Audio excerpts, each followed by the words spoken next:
When we think about who makes decisions that directly affect our kids with IEPs and 504 plans, there is one group that is often most overlooked. Grab your cup of coffee, we're going to talk about the school board election. Hey everyone, welcome to Special Ed IEPs 504's Oh My Conversations with DCCA. I'm Meredith. I'm joined by a couple other board members. If you guys want to go ahead and introduce yourselves. Hi, I'm Kelly Mayer. Hi, I'm Aaliyah Mastriani. Hi, I'm Tasha White. Today we're going to focus on Kelly. She is in the know. She's the one that was educating us at one of our board meetings like, hey guys, did you know there is an election for the school board this year? So Kelly, take it away. Thank you so much, Meredith. This is really a topic that's near and dear to my heart. You are correct. It is a board election year. And this year, it is a majority election, meaning 4 seats are up. There are 7 total school board directors in our district.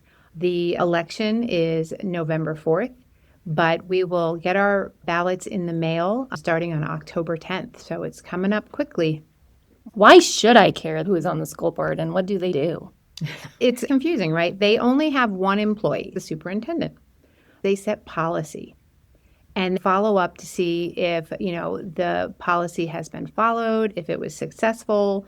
Policies can be written in a way that advocates for students receiving special education or mental health services. They are quite important and quite powerful. Board ends, it's called. They set the direction of the district, the superintendent's limitations, rules that the superintendent must follow. They hold the superintendent accountable to those board ends. The superintendent has a job that is set within guardrails by the executive limitations. These are all really important things that really don't get a lot of attention. Can you tell us a little bit more why that impact our kids with special education services? They approve budgets. They look at the growth and decline. Taxing measures, charter school renewals are something that come under their purview. They can make sure that policy is equitable and consistent in special education and mental health across all of our schools. They can fight for special education students at charter schools through the charter renewal reporting and accountability to complaints. So that is one avenue if you are struggling, that you can go to a school board meeting and you can make a public comment. And you can email them. You can bring paperwork to share with them. So there's a lot of things we can do. It's just I think a lot of people don't even know about this avenue. So I think it's an important one to highlight. Okay.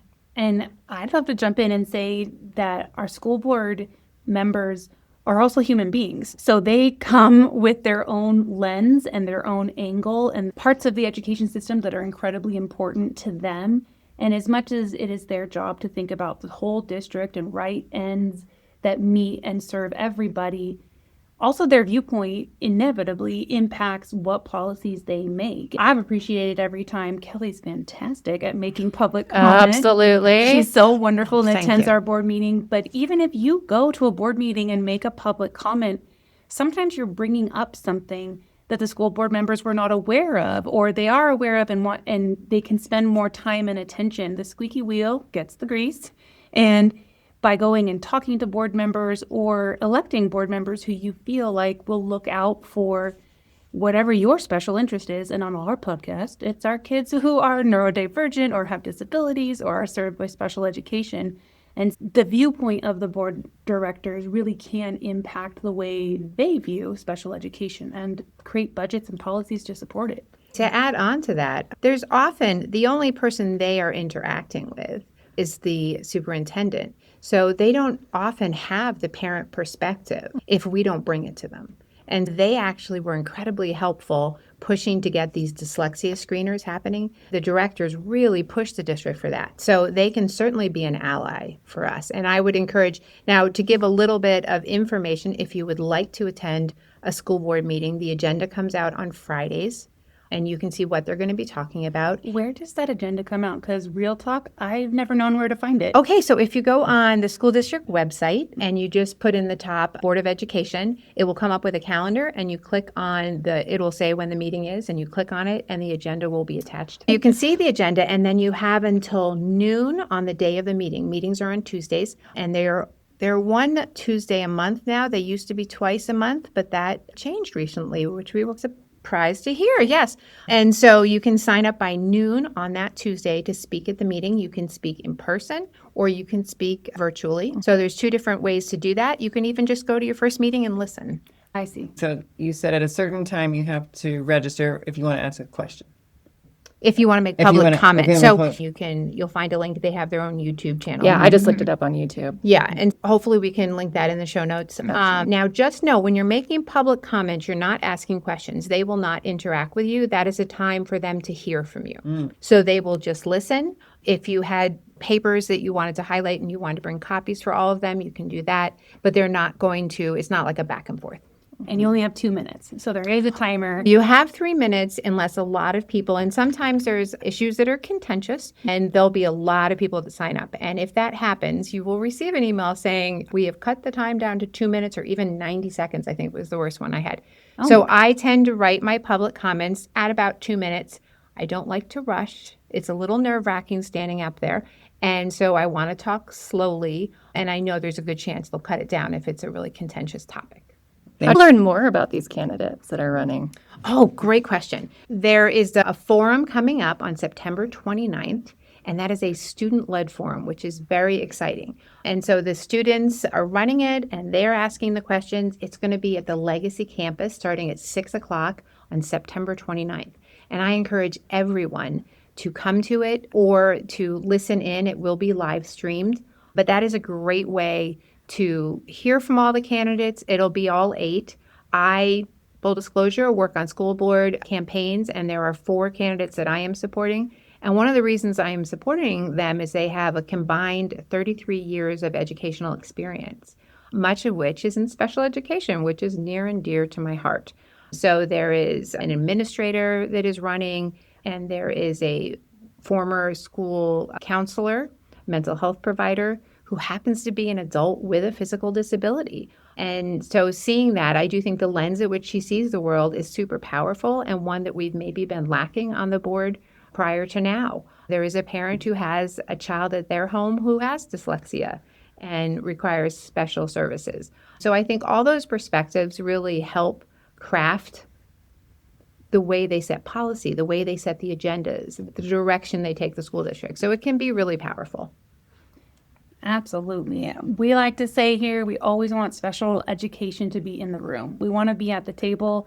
Kelly does a great job of getting special education out there and in front of, we're so thankful to her for speaking up so many times in front of our Board of Education to just help put us in the room. And I don't think it's even necessarily a bad thing that sometimes people just don't have the special education lens, because until you've experienced it, you don't have to think about it. And I'll tell a tiny anecdote that I got from lovely Kelly, which we were at the Legacy campus. It was brand new, it was opening up, and they're still fixing things and whatnot. And we were noticing that the motion sensors on the bathrooms didn't open and the doors are really heavy.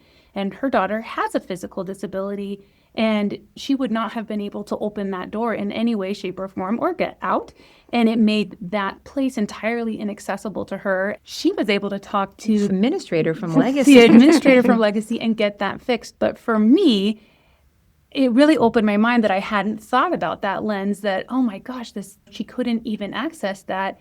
And it helped open my brain up. And that's why I love us to be in the room always. And obviously there's diversity just among us and our kids' disabilities or with our kids' differences. And having as much representation as possible is just fantastic to help other people get on our bandwagon and see the world through a slightly different lens. It is one of the reasons I'm so excited of the potential of having a school board director with a physical disability. It has really stretched us when we're working on these campaigns and looking at every location. We have a forum or we have a house party. And if someone is using a wheelchair, how do they get into that? How do they access that? That is something we always should have been thinking about, but honestly, we weren't. So I'm just super excited about it. That is very exciting. Is there anything else that you want to share with us about these elections and what we should look out for? Ballots will be hitting your mailbox on October 10th. You're going to start seeing signs up in the community. You will see decals on the back of cars that might have names on them. I will tell you, educate yourselves. You can go on a website called Douglas County Parents, and they have all the links for the candidates' websites themselves, come to any opportunity, come to a house party, come to a forum, really ask your questions. We want to make sure these are the best people that will represent our school district. Are those forums posted on the website you just... Yeah, Douglas County Parents, we have a calendar on there, and all the forums should be on there. Thanks for joining us. If you want to learn more about DCCAC, you can find us at dccac.org. If you have more questions or suggestions, send them to info@dccac.org. Thanks for joining, and we hope that you join us for future conversations.